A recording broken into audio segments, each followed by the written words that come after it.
Okay, we are ready here. Welcome everyone to Voices of Change, the thought-provoking dialogues with leaders in new education paradigms. This is run by myself, David at Evolving Education, and Luz Lead on my side as well. Both of us at Evolving Education, a platform to democratize learner and community-centered education. Today, we're glad to be joined by a friend in the struggle to make schools more collaborative spaces, social labs where to experiment how to build more equitable and sustainable societies. He's Will Gowen and comes with over a decade of experience in education as a teacher, school leader, change manager, and particularly making schools more participatory. Through actually, one of his most recent initiatives is called Be More Collaborative, and you can find the website in the video description. And this is an idea to support more organizations, not just a school, but different types of organizations in this direction. He's also a member of Ubuntu Mastermind, our peer group of education innovators and leaders, and you can also find more information about that in the video description. So without further ado, let's really jump into this conversation because we've got lots of topics to cover and lots of curiosity about Will experience in diverse educational settings, making them more participatory and horizontal structures. Thank you very much, Will, for being with us today, for your generosity, sharing your experience in all those many different areas. Because every time I have spoken with you, it's like, oh, wow, that's amazing. So I'm really, really excited. So let's just start by getting to know a little bit more about you. Could you tell us a little bit more about your experience? What are you passionate about? Collaborative school governance, and yeah, getting to know you a little bit more. Great. Yeah. Hi, and thanks for having me. This is awesome. I'm not sure how many people are joining us right now, but hello to you. In my scramble to get ready, I realized I misspelled my name. I'm Will Gowen, not Will Gowej, but I'm just going to laugh about it and keep going. So yeah, I arrived to this conversation into someone who is really, like, I would say, passionate around patterns of collaboration. Quick pieces of like the nuggets that kind of really pushed me along in my journey. I lived in an intentional community co-op when I was in college. And within that time frame as well, I also visited the Zapatistas, an autonomous indigenous group in southern Mexico. And in both of those spaces, I was exposed to collective ways of existing. In my co-op, I was, after being someone that, like, I don't even know if I was responsible for doing the dishes at home, much less going to a weekly meeting. I had to do both. And it was like collective accountability. And I just loved the shared responsibility, the accountability, but also the belonging and the thought that we were stronger than I. And then shortly after having initial exposures to that experience, I visited this group in Mexico who embody this deep form of democracy, the Zapatistas. If you're not familiar, I highly recommend diving into the exploration. And I visited them. And while I feel like I got like 5 pages to a 400-page book that's still being written, I got this insight into basically another world is possible and in democratic and collaborative essence. There was this deep form, and I got to meet with their representative governance, where actually, and I don't know if this is all villages, but in some of the villages, at the age of 12, you get full voting rights. And their deep form of democracy, where representatives get elected, it's unanimous. It's you cannot nominate yourself. You are a representative of the people, this form of servant leadership that's deeply embedded into focusing on humanity, focus on ecology. And this was like what I was exposed to when I was 19, 20. And I was like, whoa, what do I do with this? This is amazing. And so, yeah, those were the pieces there. And my journey has been meandering, but I found myself constantly coming back to working in educational spaces. I've been in outdoor education. I've been in alternative education. I've been in like garden and farm-based education, and I've been in classic, more traditional public school spaces. I've been in public charter schools. I've been in private micro schools. And how I arrived in particular to this moment now, where I'm focusing on collaborative school governance, it has been this desire to take these patterns that I experienced early on and engage within a school environment with these patterns. And doing it particular, I wanted to do it with young people first and foremost. I'm going to give a quick shout out to a documentary that was hugely influential for me, School Circles, made by Wondering School, Charlie and Murray. Awesome, amazing documentary, exposed me to sociocracy. I was also exposed to sociocracy through doing a training through Sociocracy for All, and really kind of that They're particular actually methodology. listening to us right now. They just wrote on the chat that they're there. Hello to everyone that's here. Yeah, there was just for me, this desire to play with these patterns and really engage with the possibility that school could be an example of what society could be rather than what it is. I've had successes, I've had failures, and it's been something that has been a continuing passion of mine. And in particular, I'll admit first out, I'm a meeting geek. I love this potential, a group of people gathered together. And I'm sure everyone here has been a part of really crappy meetings. I have too.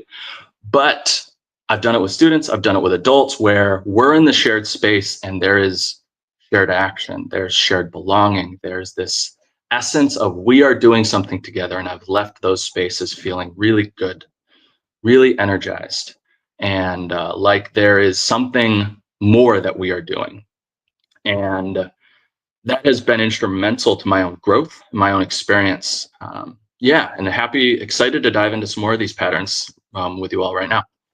Thank you, Will, and I feel so connected, and I think this is how the first conversation that we had was. I think that we shared a similar vision, right? I think that you mentioned that because kind of our vision is a world where schools are not a reflection of how society is right now, but how it could be, and this is what you have been mentioning that, and this is always this debate about whether education can change society or society needs to change education, but I think we don't need to get into it. It's just one more piece to make the world a better place, and definitely a strong place for action, because these are the experiences that we get in childhood that also influence how we see the world, and precisely because you had those experiences when you were younger, that is influencing your work right now.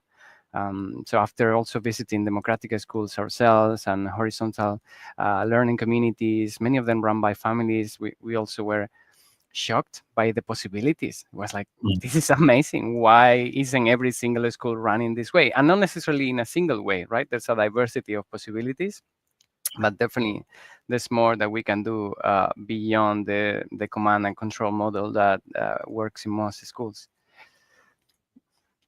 And when we think about this, and I know as we prepare the conversation, one of the key points you wanted to, I think, to make, and I would like to hear more about, is that this is particularly relevant now. And I say this because it's not a new concept, right? In the field, for instance, of children's rights, there's people that have been working on this for decades. There are movements that have been going on for a really long time. But I also feel like a sense of urgency and a really strong need connected with how the world is evolving right now and the kind of the inflection point at which we find ourselves. Maybe you can tell us a little bit more about that? Sure. Yeah, and I think I connect to pieces of that urgency. I'm in the, calling in from the US at a time where it is very volatile and chaotic. And my clarity working and kind of pushing my passion along in this moment is to really just follow this and follow this passion and be myself. This work has felt necessary, where it is desired and where it has the fertile ground to grow. And so my experiences and why I kind of continue to push on this and the patterns that I want to push in particular has been responsive in some ways to this growth around democratic education, but also in more traditional and public spaces, this holding, this focus of student voice, student choice, student agency, student-centered learning, which is amazing, beautiful. I love all of the people that are pushing that. But we are pushing that in environments where the adults also need to do the work too. And most of us have not been raised or been a part of organizations where we have been trained and kind of like encultured to collaborative ways of being.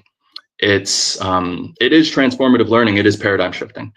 And it's not just, we're tomorrow, we're collaborative, we're democratic, and then it happens. I wish it was that easy. That would be amazing if we could just be like, poof, and then like suddenly we're all there and we're all part of the circle and we have this like amazing fractal organization. We're all just like, yeah, everyone's just doing their thing. So cool. But we are existing in a messy world with messy dynamics, with messy relationships to power and lots of trauma. And so the path forward is going to be messy and dynamic as well. And where I want to push in is around the adult work. I think we're seeing there's this really deep urge to do this work with the young people. But for me, it's a both and. We need to be doing this with the adults, and in particular, those who have leverage points with power. They are the ones that are really the deep leverage points that can allow for this work to flourish. It would be amazing if we lived in more collaborative, deeply collaborative spaces that PowerPoints were everywhere and people could really push in with this work, but we exist in a fairly hierarchical world. And we can get into some of those patterns and those implementation points and those pain points a little bit later, but there is opportunity in this moment. And to critique that, I guess, the existing forms of leadership, which perhaps has had its moments of like, one person in charge, we're in crisis, figure it out, like we need something done, okay. And even within an organization, our distribution of roles can allow for aspects of that. But we are existing in a moment with, like, the classic word is the acronym of VUCA: volatility, uncertainty, chaos, and I'm forgetting what the A stands for right now, but I'm just going to roll with it. Ambiguity. And when we are existing in organizations that hold the power distribution and that it's in one person, it's a bottleneck. It's a bottleneck of information flow. It's a bottleneck of power distribution, and does not allow for effective and inclusive decision making.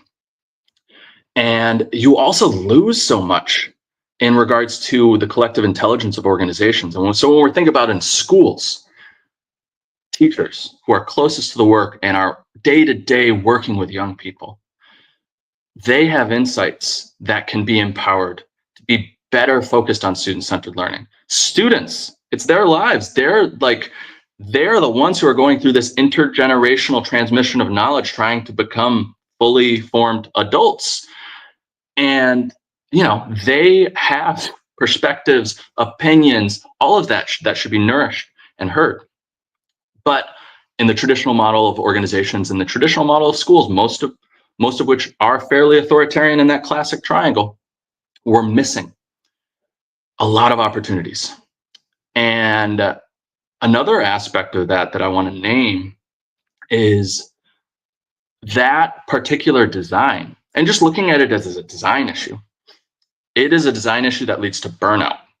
At the same time as students are leaving the public and traditional school systems en masse, educators are leaving it en masse, we're having leadership turnover at a really intense rate. That particular position, principal, director, head teacher, whatever it looks like in your context, it's so intense. I have been a school leader myself, trying to embody some of these practices, but it's like just so much, like somatically, I can feel that, the intensity of everything that just gets put on you. And so just looking at that from that kind of a design pattern, why is one person holding all of these things? That is not necessarily an effective way for us to be supporting young people, where we're relying on, and maybe we've all been in the organizations where you're like, that one leverage point is that one person. Oh, something needs to happen, I'll go talk to that one person. We need their permission, approval, whatever. And there's a lot missed. And the burnout for the people in that position, yes, we can all point at and blame that person for things to go wrong, but to also take an empathic look at the whole organization, that particular position is forced to do too much. And you will have great leaders here and there that are really empathetic, collaborative minded, and can really hold that.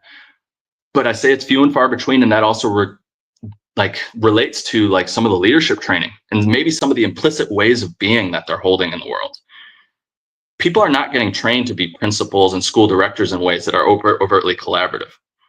And sometimes the people who climb the ladder in that way are more focused on, they just get stuff done. And they're good at managing and project managing, getting things. And there's not that particular way of being has its place in time. But in a facilitative leadership where we are trying to support a whole community, schools are such dynamic spaces in comparison to other types of organizations. There's just so, like, you have students, you have families, you have teachers, you have then leaders. It's like, it's more than a typical business or organization. There's more stakeholders, there's more dynamics, and it's young people growing up. There's lots of emotions and feelings. So like, okay, we're just relying on one person to try to figure that all out. That is too much. And I don't believe it meets the current moment. And yeah, and go ahead. regarding the current moment, as I was listening to you about having everything centralized in one person, recently we were hosting a conversation in an education congress, and we posed the challenge of how do we balance the development of new technologies, the adoption of new technologies for learning without impact on human skills, while keeping a cultural identity. How do we evolve as a society in this global scale? Like right now, we're in this point, I think, where things are just moving forwards in that technological space way faster than in the social space. And if it depends on me, on you, on a single person in a school or in any organization to make the right decisions to be able to adapt to all these changes, I'm certain that it's going to be chaos. Maybe someone has a good idea, but it's going to be something quite rare. So that the only path forwards for climate change, for artificial intelligence, for fake news, for social polarization, the only path forward that I can see is collaboration, is integrating more views so that we can kind of with that collective intelligence reach better decisions that we will not be able if it's just one person and everyone else just listening and following, which is also, I think, very linked to the current challenges that we have with the development of technology, and is that it makes us even more passive. Everything is one click away, and it's just designed to be as user-friendly as possible. And therefore, if all our models of education and development for young people are based on passivity, on just receiving whichever information and following the steps that are being told to them, then it's going to be very hard for young people to develop critical thinking and an agency to choose what they actually want versus just following whatever is the easiest path to follow one step after another that is presented in front of them. But all of this is kind of part of a global debate that I think lots of people are involved into, and these topics are in I think in everyday conversation, or I hope they are in everyday conversation, because they're really big things to be talking about.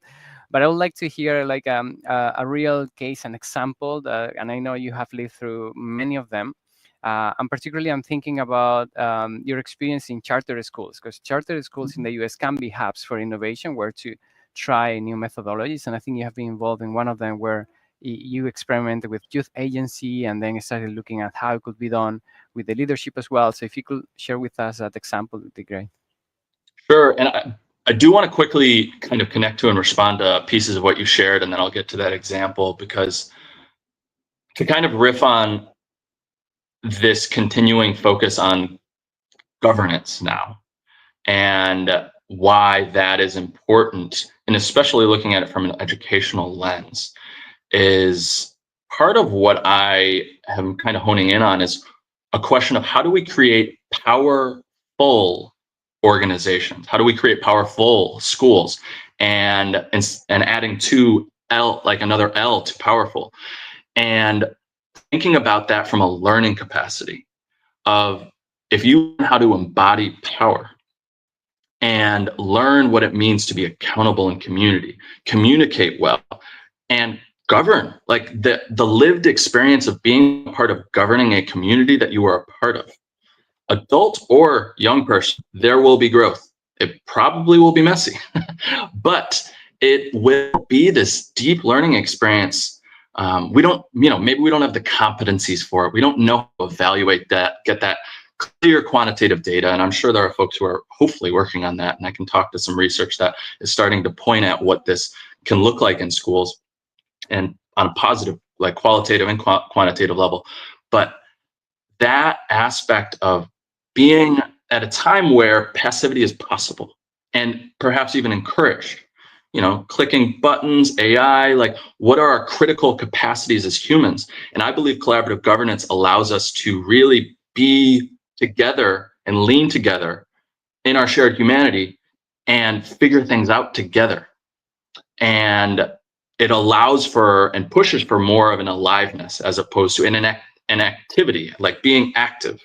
And part of that is engaging with power, distributing power so that instead of, oh, it's just that's for someone else to deal with. Well, what if it's for me to deal with? And that is a big shift. And that looks different if it's a leader doing that as opposed to a young person or a teacher. What does either the distribution of power or being empowered look like? It's not a quick shift. And so, yeah, that's my quick connection there. But in regards to my own experiences with this, one story, and I've written about this recently, happy to share that for those who haven't seen it. I had a journey, multiple years, engaging with this in a charter school. And for those of you who are not in the US or familiar with charter schools, they are public schools that receive government funding, but they are allowed to be innovative and different. You basically write a charter of what you're going to be doing, and if you get approved by your state authorizing agency, so by your region, you are able to run. And there's typically an authorization process. Every rotation of years tends to be about 5. I was in a startup charter school in Michigan for a number of years. And one of the core pillars of that school was student agency, which is one of the core pieces we've brought up in this talk. And I was an educator at the time, probably looking back, it's quite a few years ago. I still have the pep in my step, had the energy, but I wasn't a truly empowered space. I was not the school leader. I was an educator. I was a social studies teacher. Perhaps a number of you would have guessed, oh yes, he's a social studies teacher, history teacher. And so when we were really focusing in, it was startup. So this is from the ground up. How are we embodying student agency? And there were some ways we were exploring in the classroom. I had recently been exposed to free school models. I'd been exposed a little bit to sociocracy. I wasn't necessarily sure how that would look like in the classroom. But my bold ask is I went to my principal at the time, and I said, we're looking at student agency. Well, I've got some ideas of how we can embody this democratically throughout the whole organization.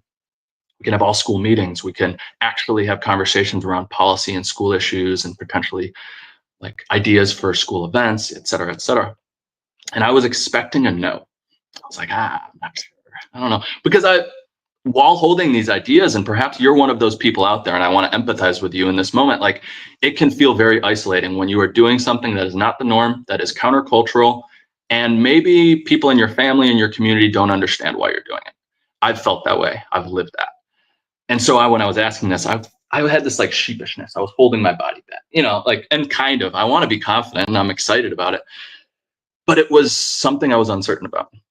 And I got the opportunity. I got a yes. I don't think in that moment, either of us understood what that yes meant, but permission was there. And so we went for it. And that was great.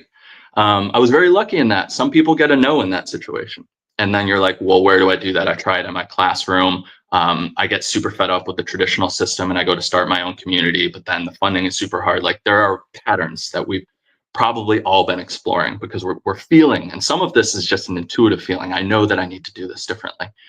And so we had this opportunity, and it was all school meetings, 40 to 50 students. We were in a huge school at the time, and brought in issues, ideas, and I don't know if any of you have been a part of, and it was an attempt at consensus.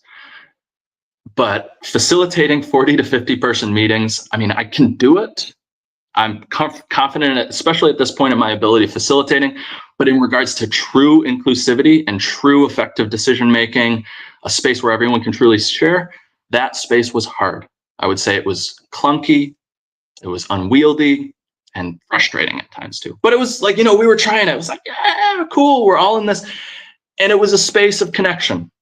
Once a week, we had all school meetings. And I think that pattern is like, there's aspects to being in connection with everybody that's a part of your community once a week. Is that the space to make decisions? Perhaps not. But it was a space of community building. And we tried that. And that was awesome. But it was like, I could tell it was like, it wasn't the full thing of what we needed. And also, I don't like, it felt performative at times too. We weren't training ourselves. This was Will's thing.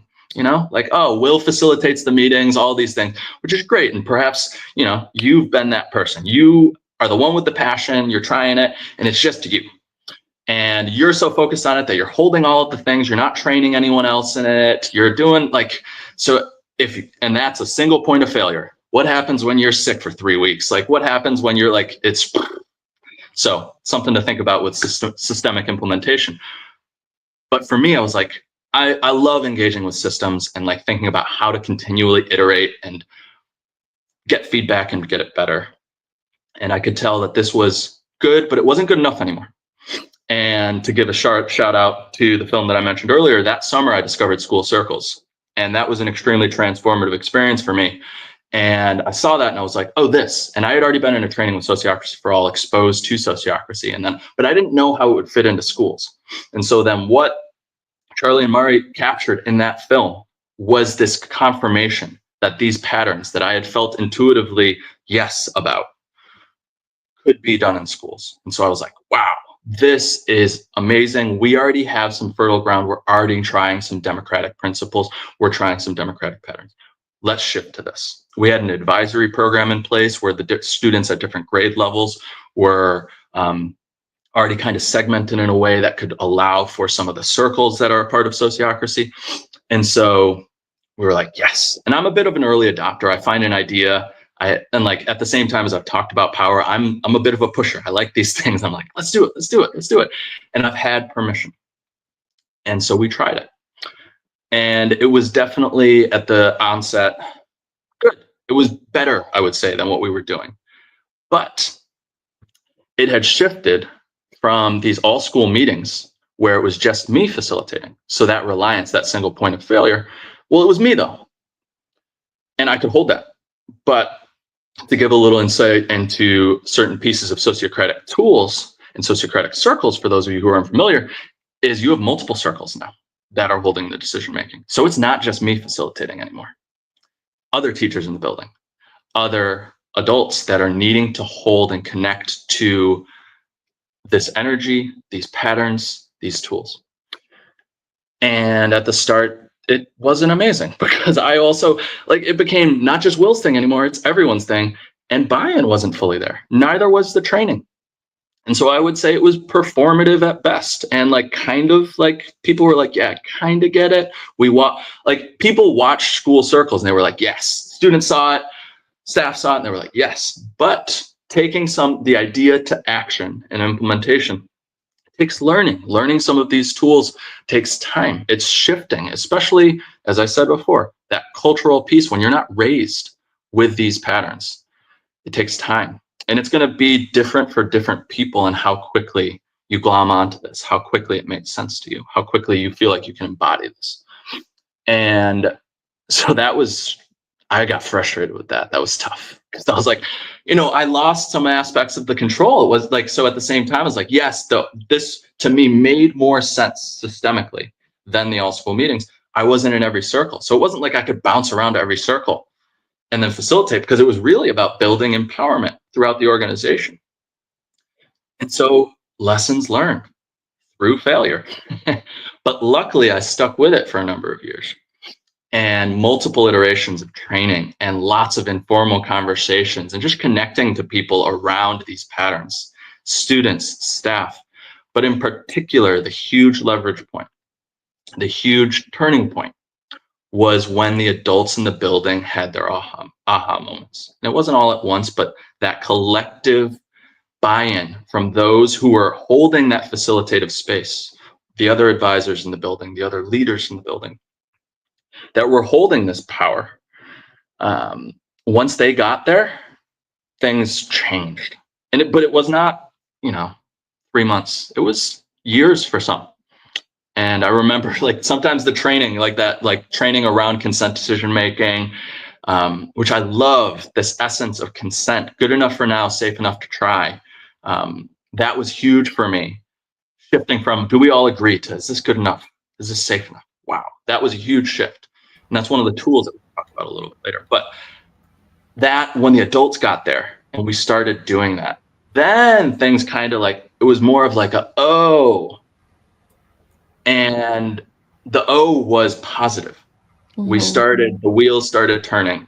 And yeah, that was a really awesome experience, and still clunky at times. Like, this is culture work. This is intense, but it was a really beautiful moment of transformation. It's what I go back to when I really reflect on these, like the moments of like, wow, when this really started to work, and seeing moments of transformative learning and embodiment in both adults and young people.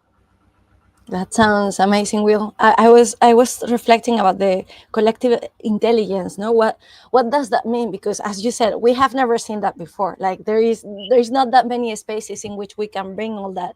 And I was thinking, like the process that happens there is that first you are able to listen to so many different perspectives and experiences from so many different people, and then you can empathize and say, oh, I never thought about that thing. Actually, I can understand it now. And also, or maybe someone puts words to something that you were always feeling, but that you had no idea and you never realized. So when we mix all that and then start to create something together, it's completely what you said. It's messy. It's gonna be chaotic because we're bringing so many different points all together, but then something new is going to emerge. And there are some questions over the chat that are saying about that, like, oh, the richness is beautiful, but then how do you implement it, and what happens there? How can, from all those different perspectives, how can we make things happen?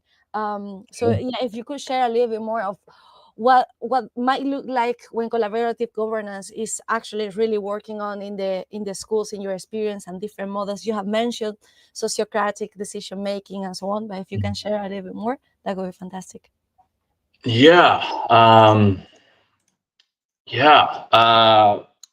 I can dive in. And yeah, it's because it's not easy. Like it's lovely to live in the dream of like all of these things, but it is messy. And I think there's this piece too that I hold that comes back from school. Perhaps all of us, maybe not all, have been in the group project. Remember that group project where we worked with people? But it didn't, everyone's like, oh, it's going to be great because we're working together. But then the dynamics started emerging. There was that person that really didn't want to listen. There was a person who didn't want to do as much work. Then there's the person that's just going to do all the work because they really want it to look a certain way. So the dynamics, that like the trickiness of all of us in a community, and we get affected by that experience. We carry that experience, which part of that is trust too. And do we actually trust each other? And so, while exploring these pieces, I would say that a core aspect to this work and some of the complexities is that it's not just bringing a tool to a space. This is humans and organizations together, and we are messy. A lot of us are, perhaps majority, if not all of us, are carrying some pieces of trauma and figuring out what trust and safety can look like. And so when thinking about implementing this, everything is very context laden. And I don't have the chat right now, and I can definitely interact with some specific questions. But one thing I'll name is small experiments first. Like if you're doing this and you try to do it all at once, you're taking all of the sociocratic tools, you're taking, you're designing a certain form of collective engagement, and you're doing it all at once. And you're doing that as an internal, like everyone's internal, and you don't have any external support. You don't have any coaches. You don't have anyone working with you. It's not to say it's not possible, but it's going to be extremely intense because you're also trying to run an organization while going through a transformative learning process for the organization and building trust and trying to engage in like what I'd call brave spaces. Like psychological safety for me, as I look at it, and I've been reading more about it, is how can we cultivate like brave spaces where we can be together and work through things, not just something where everyone feels comfortable, because tension will emerge. And so we need to be ready for that. And sometimes that tension can allow us to grow. Can we deal with conflict? So that's the piece too that tends to like, okay, great, we're all amazing, we're doing it for 3 months. What happens when the first crisis hits? What happens when that conflict emerges, that tension that's been building up between those two people that you can tell, and you're not sure how to facilitate it, and then finally it blows up in a meeting and you don't know what to do because you're also like a teacher, like you're just trying to focus on the kids, and now you have two people on your staff that are like coming at each other, that are holding something, and nobody's really holding that conflict space, and it's all new. Like, and not to say there's not someone on your team or even yourself that could step in to engage with that, but there are these patterns. And I think what I'll name as well, giving a quick shout out to something I've been diving into a little bit more recently, is trauma-informed collaboration, which has been developed by the Greater Than Collective. As we engage with this work, we're going to probably get poked and triggered. And sometimes we're like, oh, I'm reacting to something because of a trauma experience when I was 12. And that's real. Like, that's going to happen. And it's like, and it's going to look different for different people. Everything is very context specific. But there is a messiness to this. And it's also, to kind of bring it in further, is we are relating to power differently. We might have different ideas of how we look at power, what power should look like, what power looks like when it's fully distributed. Are we attached to a story of what power needs to look like, instead of truly allowing for emergence to come from our school community to allow for this new system to be, which can be a pre-formed system such as sociocracy, but maybe it's a collection of different tools. Maybe you're taking parts of consent, and maybe you're taking parts of another system. Maybe let me stop there, Will, because I've Yeah. heard 3 different points, and I'm really curious about them to go a bit deeper.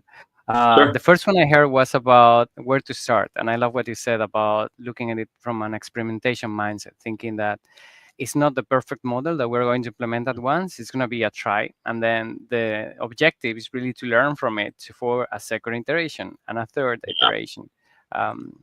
And I'm thinking that it's going to keep evolving. And I think this is something that we really need to embrace in schools and really in any organization. I would say actually that the most successful organizations already run this way, because the world is changing all the time. So they are all the time evolving based on inputs and how different technologies and information is coming in and out. So schools need to work exactly the same way. Probably for teachers and school leaders that are listening to this, they will say, but we are changing all the time. There's new regulations and so on. Oh, yeah. Yes, but it's usually like a force that comes from outside and pushes you to change. It's not necessarily that the organization is designed in a way so that it's going to change and adapt in a natural way. So how can we design schools so that they are designed to be adaptive, designed to change every time without being painful, but rather being part of the way in which we operate? So that's kind of one first thing that I heard. And then you're mentioning lots of different keywords like sociocracy, trauma-informed collaboration. I also know that you're really engaged with the teacher power at school. So I would like to just maybe a summary, because something that you mentioned was that you don't need to reinvent the wheel as well. As part of that experimentation, you can take pieces of different tools. So for people that are listening, which are those key tools, at least some key pathways that you can try to learn more about, to experiment with them? So models for collaborative governance, before we then Cool. talk about power, which is the third topic I heard, and it deserves a different category. Yeah. So I'm thinking to like engage with your first piece around that adaptive element. Where I'll kind of relate is that first piece, because we are at a moment of extreme volatility with schools, with the rates of change. And I think I'm also hearing like the tension of collaboration is not fast. It's can be very slow. And some of that, I'll just name it's a muscle. And not many of us have used it extensively yet. So we need to grow that muscle. We got to practice. You got to start somewhere. But I would say that growing it and being like empathetic with yourself, like trying things out and being okay with it, like holding the goal. Like if we're constantly holding the goal, like, yes, there are things that are out of our control. But there is an opportunity to grow that muscle, and things do get better over time. I can name that through experiences that as you continue to do that, and it can become, you can design it in certain ways. So for example, making decisions, just like a little piece around adaptive, you're coming in, you can design thinking like, oh, that might affect us. Okay, well, how will we be ready for that? Scenario planning is one way to do that. Okay, if we are affected by something like, you know, a new regulation from the state, from the government, whatever. What do we do? How are we ready for that?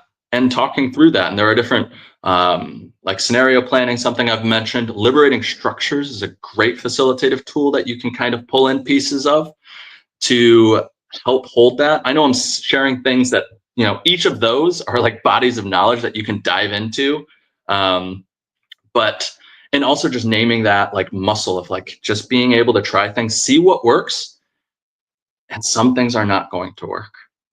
We are engaging with tools and patterns that we don't know what will work and what will work for your specific context. So I'm just going to be perfectly honest with this, is that I don't know what tool is going to fit for every context. And some of it won't work and some of it will be failure, but hopefully within this framing of organizational design, we can embody an essence of organizational learning, school learning. Like, how beautiful is it for a school to be a learning space for everyone in there and to be able to hold that and continue with that? What I will hold as well is the unfortunate aspect of the most of us who are pushing this work tend to be doing this in fragile spaces. The funding is limited. We're doing this counterculturally. We're constantly having to explain our story and why we're doing this to people who don't understand.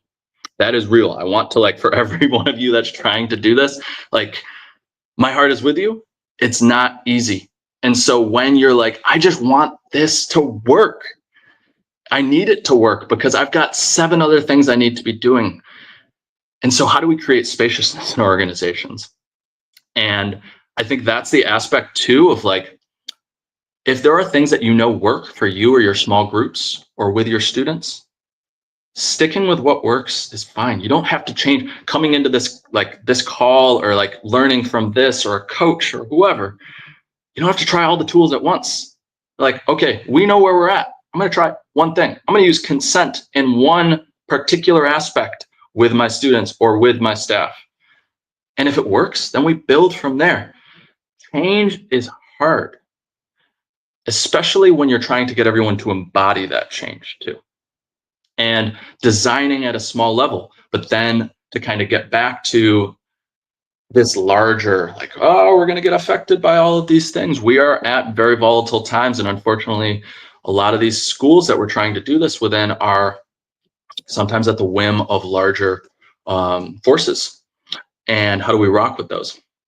And figuring out where can we build resilience? And I'll just name too that, and like there's research coming out that of cooperatives in different places, like worker cooperatives and different places where there is more resilience that actually comes from cooperative structures than those that are typically top down. We can actually bring together, you know, that volatility to the organization where you're like, we're having a budgetary crisis. What do we do? And you can ask that to your community. If you're believing in this being a long-term thing, like I want for each of you to have a school that is sustainable long-term, that can serve your community, your young people, each other.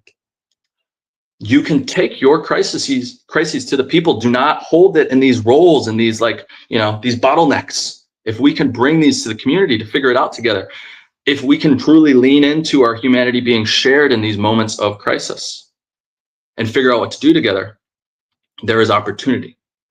Now, figuring out how to do that, like there might be tensions around, maybe we need to get better facilitation skills in building. Maybe we need to all figure out what the process is.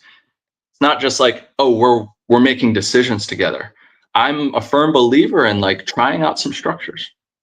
Figure out what structure works for you. If it's consent decision making, if it's fist to five decision making. So I'm talking about some of the tools. And as I wrap up this thought, I'll get to some of the tools. So try something that works for you, stick with it, and let everyone learn that. And then once, and I'll name what, getting back to the school story that I had, that practice, it takes time for people to learn these tools. Those meetings that I talked about that I was fully energized by, they came from everyone knowing the processes, the agendas, like what it was that we were doing. And then we could come out of that meeting feeling like, whoa, we're in this together. We decided on some stuff and now we're going to go do it. Like that energy is amazing. But it wasn't in our first meeting. Our first meeting was like, what is Rams? What, like, how long can I talk about this? Like all of these different pieces. Yeah. So it takes time. Point. Yeah, time. It's definitely, and the other one you mentioned is clarity. No, we are proposing something that people have never experienced before. So using these structures, while it might feel, and this is something that I've got pushback from different people say, oh, we don't need recipes, and this is too structured. But the thing is that we are moving towards a kind of a group dynamic that no one is experienced in. So we need a lot of guidance at the beginning to be able to start operating in this different collaborative space. And then little by little, maybe we even need less structure because there are some core elements and values that are now integrated in the way that we work. Like, for instance, while teaching nonviolent communication, like initially it's like, no, follow the steps, follow the 4 steps on nonviolent communication. And afterwards it's like, well, once you have internalized the difference between a judgment and an observation, change it in whichever way you feel makes more sense. But to start and to practice, it helps. And I guess it's the same with sociocratic circles and many of these tools. Start sticking to the tools because they're complex, they're new, and anything new, we need lots of guidance. And then little by little, you can start flexing and taking things out and inputting things in and making adaptations there. Yeah, and to connect to that point a little bit around collaboration and structures, because I've been a part of the groups and I've been a part of the patterns where people are like, well, I don't want the bad thing, which is we're associating structure with authoritarian, top down, all of that. And there is structure in that. But to assume that we're going to do collaboration and there's not going to be a structure that emerges implicitly and power dynamics are not going to emerge or are already there, that are also going to hamstring our organization, I think is an extremely naive thing. I'll refer to, there's a classic essay called The Tyranny of Structurelessness that was written about activist groups, I think in the 70s, that were like trying more of this like anarchists, like we're all flat, we're all this together, we don't have structure. And in those spaces, it was discovered that power dynamics and like we're coming from the world. We have been implementing these power structures, sometimes implicitly, based off of our identities, how we've been affected, all of these things. And then we emerge into these spaces and we can still recreate those dynamics, even if we're like, we're all doing this together. And so this is where I kind of push in and say that until we really truly learn how to embody some of these principles, such as consent, nonviolent communication, like these different pieces that are pushing deeper principles of us and our shared humanity together, structure helps us get there. And I'll name two as someone, like one of my best teachers in my life in learning around where structure can actually lead to freedom in some ways, or like, and like maybe I'll frame it as shared freedom, or maybe shared liberation. Like, and there are ways, and we don't have to get into like the nuances of that, the terms themselves, but I reflect back on being a teacher for a number of autistic students, and they have been some of my best teachers because they're not picking up on the social norms.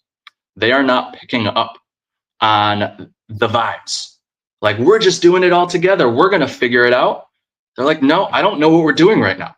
like very bluntly, getting feedback from students that are like, this, I don't understand what's going on. And so structure can actually create inclusivity because then everyone knows. And so can you design structures that allow for everyone to participate and have shared power? And that's where some of these other tools can come in. And so that's where structure can really actually help us create structures, like environments that are just better for everyone, I guess. But it takes intentionality. And it also takes iterative feedback where you're like, sometimes the structures you design will have gaps and then you'll get called out on it or like, you know, like whatever. And like, hopefully it's shared, but like, then it's like, if that icky feeling of like, oh no, I had a blind spot. Well, of course you do. You're one person. And so that's where collective intelligence can come in, where we try things out. Okay, set a time limit. We're going to try out this process for 3 months, see how it feels. Then we're going to review it. And then we stay with it, we change it, or we do something else. Like, you get to decide. That's the cool part about collaborative pieces. It's like, we get to decide together. And that can be very freeing in some ways, but the freedom is shared. Yeah. Yeah, I love there because it was like precisely we are working with, or since when the fire in the house happened and so on, I was one of the people working on the ground and making things.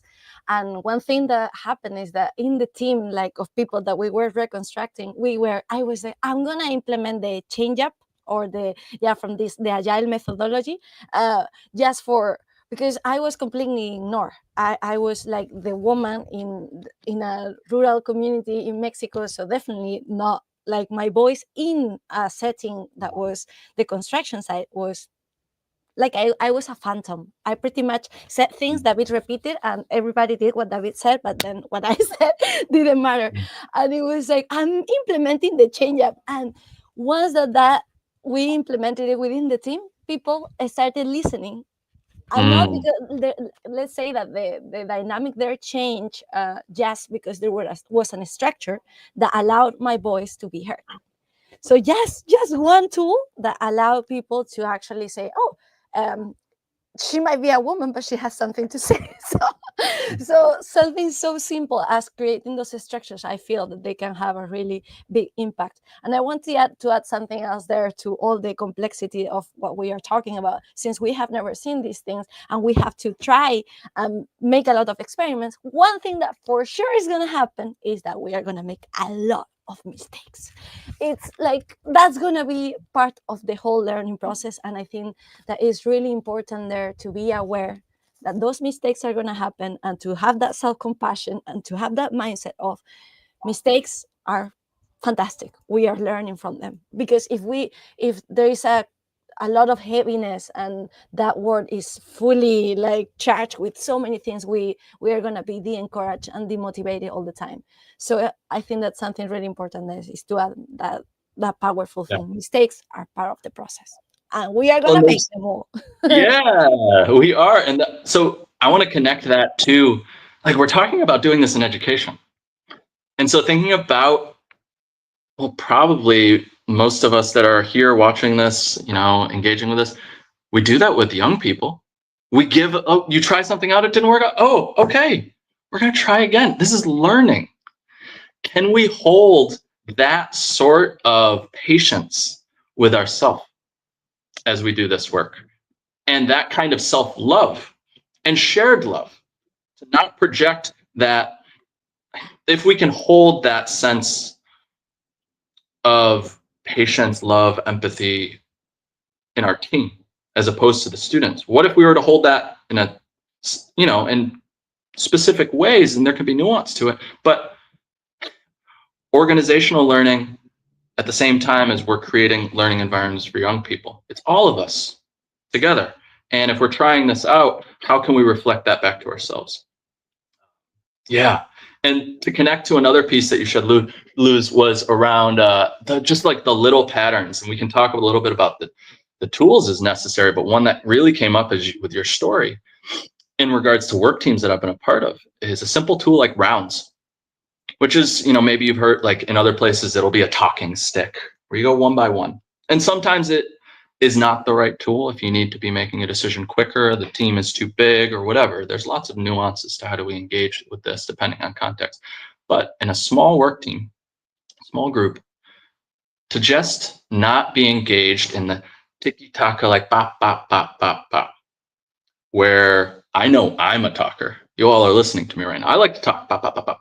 And structures can be helpful for me to be like, whoa, Will, okay, you have a limit. You get 2 minutes or less. And I've had to learn a lot in regards to rounds, being a part of structures that hold me accountable to a collective. And so in a round, there's a prompt, and then we respond to it one by one in a group. I have heard from people that I've worked with that has been a healing process for them, because they were never sure in a work team where there was space for them to speak and that they would be heard. And after being a part of experience with rounds over multiple times, and they saw that their voice was valued, that it just was transformative for them. That wasn't like it, and that can be huge. So just little things, like maybe you're not using consent decision making yet. Maybe there is some like aspects of hierarchy that you're not ready to let go of. Okay, but you're using rounds, you're listening. Yeah. And that can be a step in the right direction.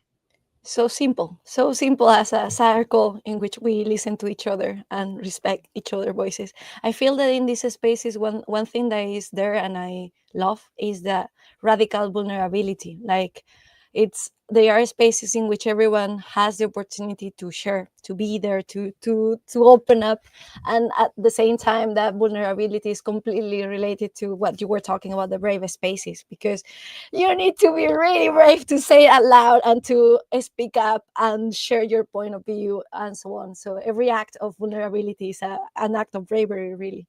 So yeah, really, really inspiring, that part. Yeah. And I wanted to go deepest. There are two themes that I have in mind, and I would like to cover in this webinar in the time that we have, which is about 30 minutes more. And one of them, you have mentioned it already, and we have discussed a bit about it, and it's power dynamics.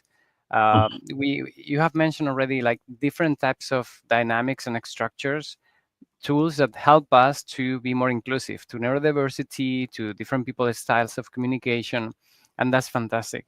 But also in my experience working with people, we teach the tools, but then that's about 20-30% of the time. The other 70% is actually on personal growth, so that those tools actually work. So that we are able to listen with empathy and we develop a sense of self-awareness and self-regulation, because otherwise none of that work. I would love to hear from your experience what helps to challenge a little bit the power dynamics, particularly in settings where they have always been hierarchical. There's already people that are used to be the ones that have the louder voice and the last saying. So how can we come in there, as you say, like if there's a social studies teacher that wants to change things, but not everyone is on board with that, what could help them to bring people more aligned, or to bring awareness about the need for this change? Yeah. Well, I think if we're looking at it as like a small experiment too, if just being able to embody like I can speak to this and like how it fits into like a whole school, and then also that, you know, if maybe you don't have the whole school to play with, maybe you just have a little bit of space. I've been in that space to try and figure out what principles you want to try and figure out where you do have the empowerment to enact that and go for it and figure out what works and what doesn't, and making sure if you're doing that with just yourself and your students, making sure that you're actually getting feedback from them in the journey of what is working. If we're talking about iterative feedback loops, if we're engaging with actual consent decision-making processes with them, we're asking them what's good enough and safe enough. Making sure that we're sticking to what we say. Being real with how power is held in organizations is really important. I think really important with young people. They can tell. I think we all have some, like, I don't know, implicit, like we're constantly in groups. So like, we're like, you know, there are parts of us that are like, ping, ping, ping, what's actually going on here? Who's got the dynamics? Who's got that? And to kind of go big picture for a second in a whole school, especially if you're thinking about implementing this transformation from within. And then there's also the piece of how you're creating an alternative yourself. So you're building it from the ground, and I think it's still so helpful to be aware of. But if you're doing this and you're transforming it from within a traditional space that has some of the traditional bureaucracies and organizational structures, like their buy-in is big from those who hold the real leverage and the real power. And it's a harsh thing to say, but if the principal that is in charge, head teacher, head director, whatever, whatever term it is for the person, superintendent, you'll find a renegade here and there that's like, ooh, we're going to try some stuff. What happens when they leave? And somebody else comes in, and usually they want to make their stamp on things. If there's enough cultural buy-in, that's great. But figuring out permission is not enough for it to be sustainable.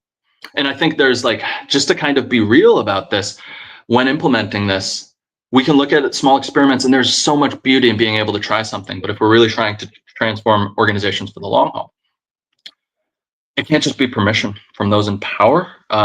Maybe over time, permission can turn into buy-in, but the work that you have to do with that one person as opposed to everyone else, it is, and I've been in that situation, it's a lot. It's a lot.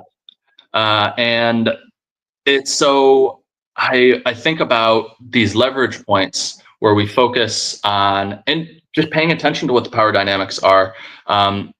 If you can name them in a space that's not going to become explosive, can your organization handle the conflict? If you can name what the power is, how we're tracking it, how do we want to redesign it, and to name what that looks like for leaders. So thinking about a quick vision of we're in a more traditional organization. We want to have power that is more distributed. Simplistic, we'll look at it from a binary of leader to the people that are below. Helping them to understand that when we distribute power on a simple level, maybe we're engaging with consent around some domains, school schedule, what the curriculum themes will be for next year. I don't know. Pick whatever you want. Doesn't really matter for this example. So there's a shift. The leader is sharing some of the power, and everyone has to step into power. So there's two pieces there. One, the leader has to realize that at the same time they're sharing power, they still have the right to objection. Their voice is still a part of the circle. What I've noticed in particular with leaders is their fear is that they're losing their power. No, they're just distributing some of it. You still just become as empowered as everyone else, but suddenly everyone else in the circle has the opportunity to say an objection or no, however you want to frame it. Or just, give advice. You have to listen to them now. You're engaging in an advice process where okay, I now have to listen to all of these people, but you can still because they're in these administrative roles, you are going to be seeing things that other people in the organization. Maybe you have more connection to the budget. Maybe you have more connection to these outside forces that we talked about. You're yes, it would be beautiful if we, built a geodesic dome over on that field, but the local regulations say that we can't, geodesic domes are not allowed in this town. So we have to fight local policy for that to happen. Who knows? But the administration and everyone without, in a simplistic view, they're oh, the administrator, the principal, whatever, they're mean. They don't, they hold too much power. But if they're a part of the circle, they're I have an objection to that because that will actually break the law, and we cannot change the law in this organization. We are still functioning within the society. Is what can we do based off of that objection? How can we work together? And so there's that. And so that sharing of power. But then there's the other aspect in the power dynamics too, is when those of us who have not been holding the power step into power, there is a transformation that's required as well, because we have to shift away from usually I've seen in that space where people, it's easier to just point the finger, to blame sometimes. Someone deal with the problem, solve the problem. And in a, elected representative society, in like the form of like liberal democracy that we hold, we write, letter to our elected representatives, solve the problem. And in our schools, so in our organizations, you need to solve it. That's, again, that focus on that bottleneck of that leader. If we shift into a shared power space, we're using consent, we're using some sort of shared decision-making method together as a group. Okay. You are now a part of it. You are responsible. You are responsible for maybe guiding the proposals together. You are responsible for doing the work in that space together. And there could be dynamics and nuances to what that looks like in every context. But it's not nothing to just move from, I hope that they deal with the problem, to I am solving the problem too, which is a shift for both students and staff when doing that.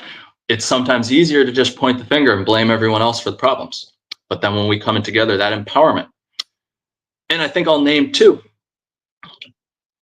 kind of a, I don't know if it's a parallel part, but something to name with this that I'll even connect back to my story with the schools, is as we're pushing this, especially as an internal shift, and we're trying to transform an organization, these patterns at this moment in our society, with our, like, within our economic system, because we're looking at this as like schools are jobs for people, like teacher, all of this, these patterns are not for everyone at this moment.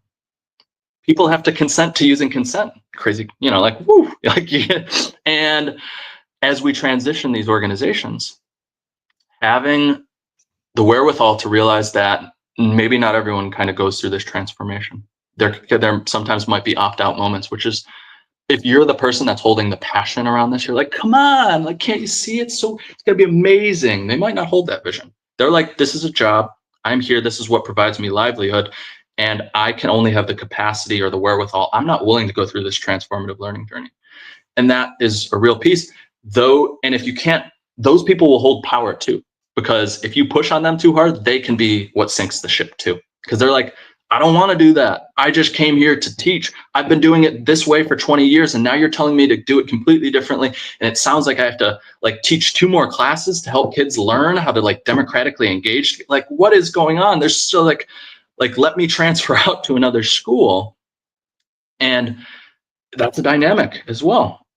Like, that's where this is culture change work. And not everyone is ready for that at this moment in time.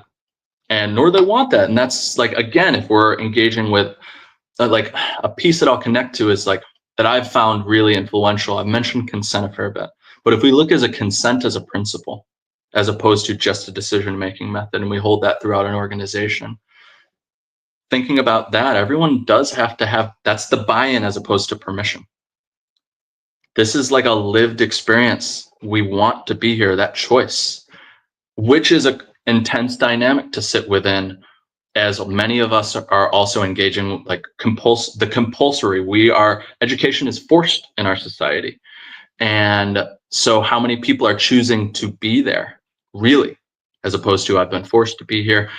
And that's a whole, I feel like that's not something we can totally tackle in today. And, perhaps why, many of you are like starting new opportunities so that we're not in the compulsory model that you are not buying into. But many students are also in those spaces, and there are people trying to shift those spaces to become more democratic. But in those spaces, you're going to have resistance because people have been used to certain things, and it's related to their, that's related to their paycheck. That's related to how they pay their bills and make their livelihood. And once you start messing with that, the fear is going to be really real. So being ready for these dynamics is, about it as well. Thank you for sharing, Will. Yeah, super insightful and super real. That pushback is going to come from all different angles. And something that it was coming to my mind as I listened to you, it's connected with what you started with, and it was that as you hold those meetings and so on, there was a lot of community building. And I will say, just as an idea, that's also a good place of where to start. Just having fun together. And I'm going to repeat the word fun, because I don't know why all the conversations in education seems to be so serious. Why we have to go to education congresses and everyone is sitting there with this very, close face is like, come on, can we enjoy life? Can we enjoy what we're doing and all these spaces? So if we want transformational change, and it sounds like we're going through hardship and it's all really hard and complicated and it's pushing me, versus, hey, let's have fun together, let's have different games, dynamics, we get to know each other, and slowly we start changing our view about why we go to this place. Now it's maybe not just for the paycheck, it's because I've got their friends, I've got people I value, I have fun, I go renewed and recharge of energy, I get inspired. Like all these things can happen in the schools, right? They should happen every single day. So maybe let's start there. Let's start having fun, and that will help as well the leaders to lower their guards and their fences and level of resistance, because we start to be more human with each other. It stops being about project management and more about how do we have fun together, how can we evolve and keep learning. That would be a I love beautiful way in which to move there. um, there's another key themes that is in there that I would like to, I think we have already touched it many times, but it's common pitfalls. Like there are many things that we learn more from the things that don't work than from the things that actually work. So from your experience, if there's like a couple of things that you think we haven't mentioned yet about things to avoid um, Yeah, doing. And sure. Well, I think too, just to like, I want to celebrate your fun statement because yeah, when I facilitate, if any, like, being in a circle with me, I love when it is a collective process and there's a shared decision. Celebrate the heck out, like, be like, whoa, like we made that is not nothing. That is really something when we've made a decision together. I don't care if it's a policy around bathrooms because the 6-year-olds have been, really blowing it up in there. And like, you're like, whoa, we got to figure out something new in the bathrooms. Like, cool, great. Celebrate the like being able to do something together, like that. To me, if you can bring life to that space, because it does come back to what you just said there, like this can create an aliveness, a shared aliveness, that sense of belonging where like we're in this together, which can be really emotional and really intense, but it also can really bring intense moments of joy and just this like an energy that I have not felt in other spaces. And some of that is, I note is like they're like, if you have people, and maybe it's you, maybe it's someone else, that can hold and celebrate the small victories. Don't always be focused on that goal that's like 5 years away. Don't be focused on maybe like even 6 months away. Can you be in this moment together and celebrate that we just did something together and celebrate that? And I think as well, being able to engage with each other as humans. Are we really getting to know each other?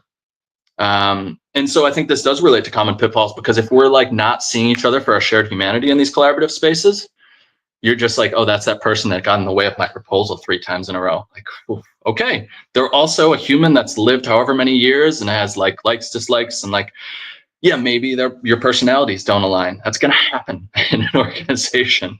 There's going to be people that don't always connect with you in the way that you like to connect, and there's learning there.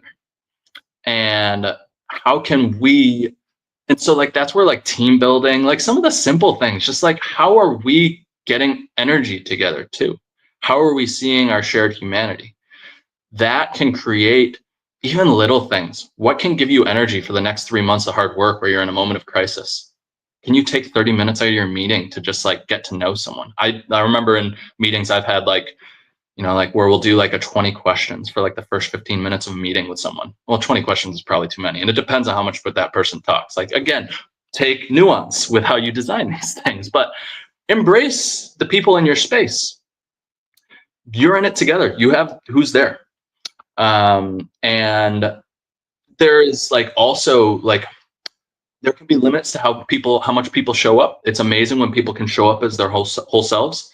But we're humans. We deal with really intense things in our lives, and sometimes we're not ready. And so, like, not forcing people to show up more than what they're ready for, too.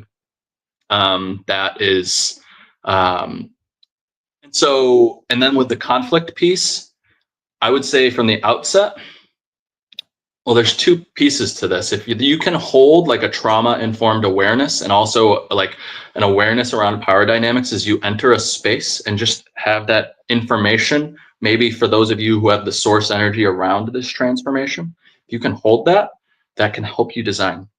But design conflict mediation processes as early as you can. It's going to happen. And you can deal with it lightly, you can deal with it intensely, however you want. There are models for that. There's restorative circles. You can use nonviolent communication processes. There are different models out there. Recommend in figuring out what works and just having it ready, maybe getting people trained in it. And if you haven't done it before, it's going to feel weird at the start. It's going to feel clunky. And so that's another part. If you're not willing to make mistakes, if you are someone that constantly strives for perfection in yourself and in others, this will be very hard and probably will fail a couple times, like in your implementations, until you can realize this is an iterative process. There are mistakes. I fully own that I've been a part of some really beautiful successes, and I've seen failure. I've lived failure, and those are amazing learnings. And I think my hope is that you don't have to experience too much failure, but there's great learning there.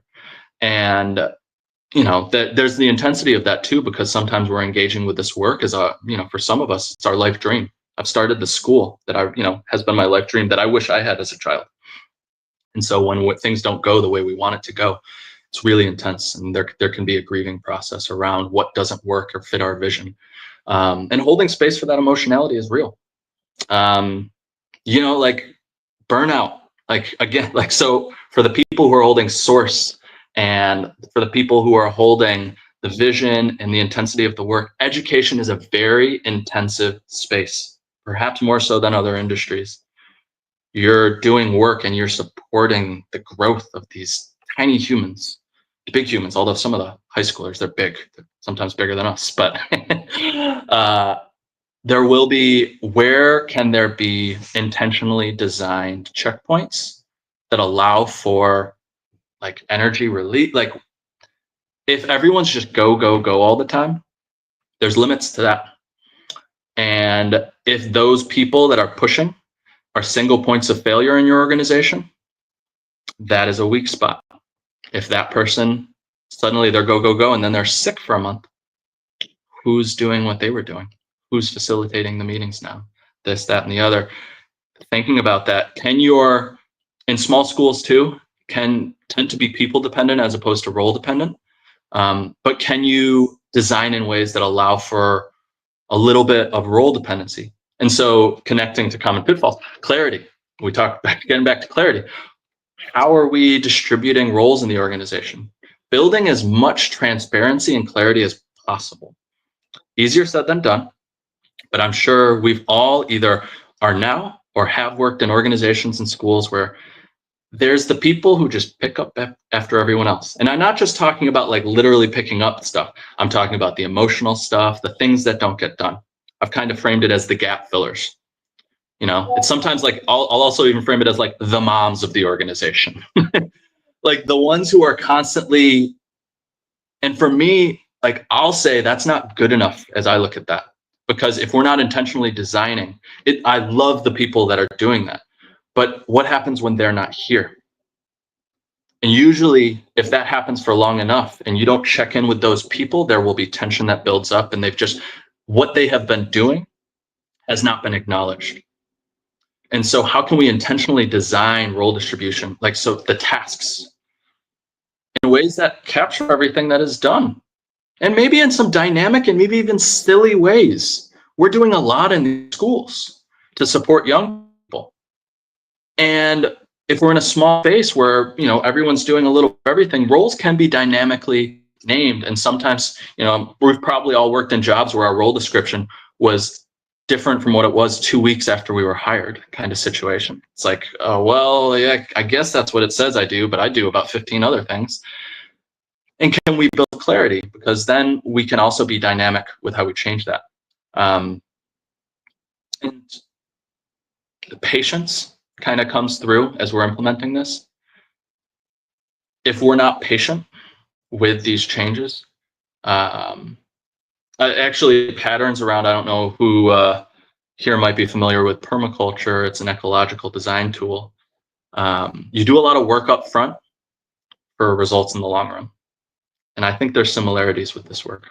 It is intensive up front. And so you might not see the results immediately. It takes time. And yeah, jump in. No, it's focused on the relationships. I feel that the relationships are the core part of everything, because it's bringing humanity back. It seems that we have forgotten it, but we are humans. Anyways, and yeah, I really like the idea of what we are saying of it's a mini society. So a society cannot work with one person taking all the decisions, and then you also have to have that shared responsibility that comes from sharing a vision and something that we have co-created together. As much responsibility other people have, also they will feel that it's also their dream, and they will also take part of it. And that part of celebrating, part of the fun, we have to have fun, and we have to celebrate more, to see all the things that we are doing, because it's completely going against the current and against the, like, everything in the culture that we have seen. So it's questioning. It's a super hard work to keep questioning, to keep learning from all our own traumas and all the things that we have learned, and then healing and dealing with conflict and like the communication. There are so many things. So yeah, it's good to celebrate and to be kind with ourselves, because it's definitely something really, really hard, but it's fun.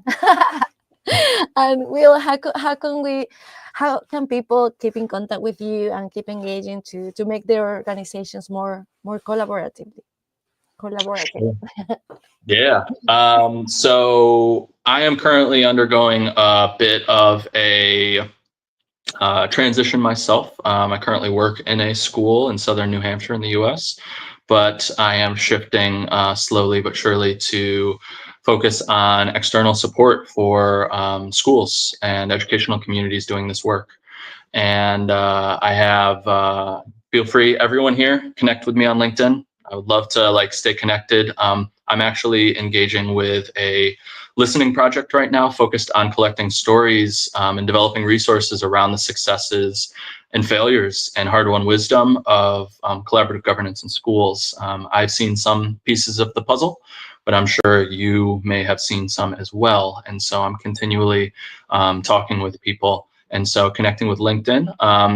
I think in the YouTube description as well, there's a link to my website around the partnership and support work that I am doing with schools. Looking to add more communities to support. I'm in the part of kind of initially getting myself out there right now. So I'm definitely looking to offer discounted and let's try stuff out opportunities, and happy to offer as well. We're talking about what works, how do we do this? What about this, that, or the other? I've developed a readiness assessment tool, a form that it kind of dives into some of these patterns that you can interact with. And if you want to add personalized context in this form, I'm offering free customized analysis in response to your situation. I'm very passionate about this work, but it is not sometimes it is it's hard and it has bumps in the way, and it's really helpful to have someone with you on the journey. I've been fairly isolated in my own practice with this, and if anything, I want to be partners with people on the path. And I'm not someone who's interested in telling you what the way is, but help you find, paths that work for you, and partner with people in the true sense of the word. And so, yeah, we got a website, got a forum, got LinkedIn. Let's hang That's so out. good. Yeah. Lots of ways to connect. I'm going to be at the IDEC UDEC conference in Belgium next month, and yeah, just happy to be connected with people. Feel free to reach out. I'm really passionate around this work, and it is, to me, for me, the work, because it really encompasses so much around how we exist today in our humanity, and it's yeah. happy that there are others on this journey as well, because the networks, and that's where I really appreciate what David and Luz are doing, is like the networking and connection around this work. It's really important so that we don't feel isolated and fragile as we continue to try things that are really big and sometimes really hard, but really beautiful and can be really fun. Woo! Yeah, exactly. Yeah, let's have fun with it. And something that I think is really valuable as well is to have someone from outside the organization as well, helping to reflect, to coach, to bring new ideas. Because otherwise, as you mentioned, like we have had relationships in our different organizations where we have already built different judgments, tags, stigmas around different roles and people. So bringing someone from outside that help us to bring some new tools to create the spaces for reflection, knowing that they are in a way impartial, that they're there for the good of the organization, that their goal is to make it a better place for everyone. And I think that can be really, really important. So yeah, I really encourage people to get in contact with Will, and to let's keep spreading this possibility of being more collaborative and participatory. There's really a lot that we can gain starting from that feeling of belonging and restoring our communities, which is something that I feel that is one of the core issues that we have right now in the world, that the world is evolving, and that from education we can work into changing that. So thank you very much, Will, for joining us today at Voices of Change. We're so glad to come with you in Ubuntu Mastermind and to know that we're going to see you tomorrow and in a couple of weeks again and so on. It's just so cool to have a group of education innovators to share ideas and to bring challenges and to keep learning all together. So thank you for that as well. And all the people have been listening and sharing messages and so on. Here's another one from Wandering School. Thank you guys for being there. You're doing also a terrific job. And Yeah. the documentary School Circle is I think is the most explanatory documentary film that I have ever watched. Like it's a Yes. film where after 1 hour you have so many tools and resources that you take with you. That's amazing. So thank you for that amazing work. Yeah, we didn't dive into the weeds of sociocracy. Just go watch School Circles. Just do Yes, that. you got everything there. It's amazing. Thank you, everyone. Stay in contact. Bye bye.